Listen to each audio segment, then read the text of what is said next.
Number one, here you're asking to find the measurement of angle A.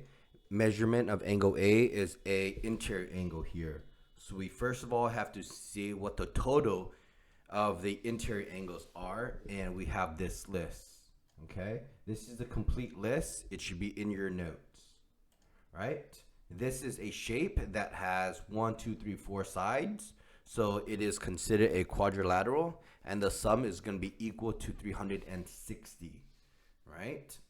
So now we can just set up the equation. We know that the total has to be equal to 360. So we can plug it in. This is the measurement of angle A. We add 110.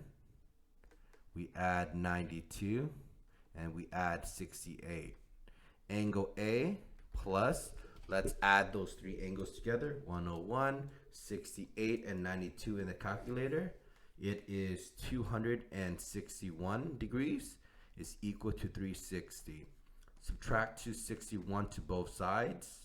This is going to cancel, leaving you with an angle A on the left. And on the right, you have 360 minus 261.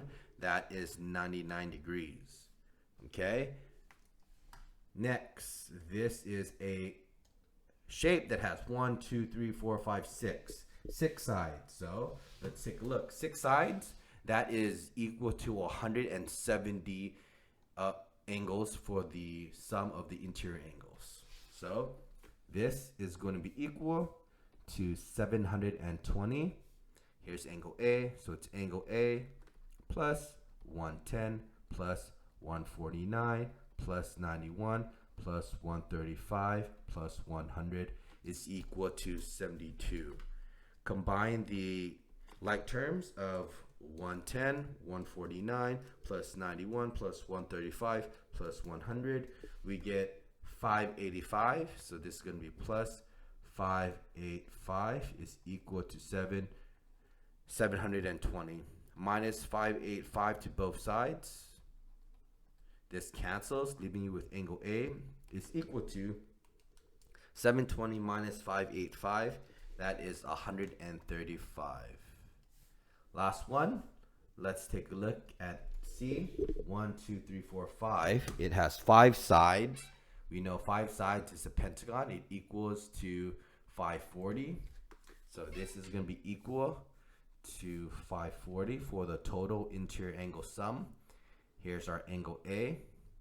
We're going to add that to the 90 degrees, which is that red box, plus 130, plus 80, plus 113. All right, let's combine the like terms. 90 plus 130 plus 80 plus 113. That is 413.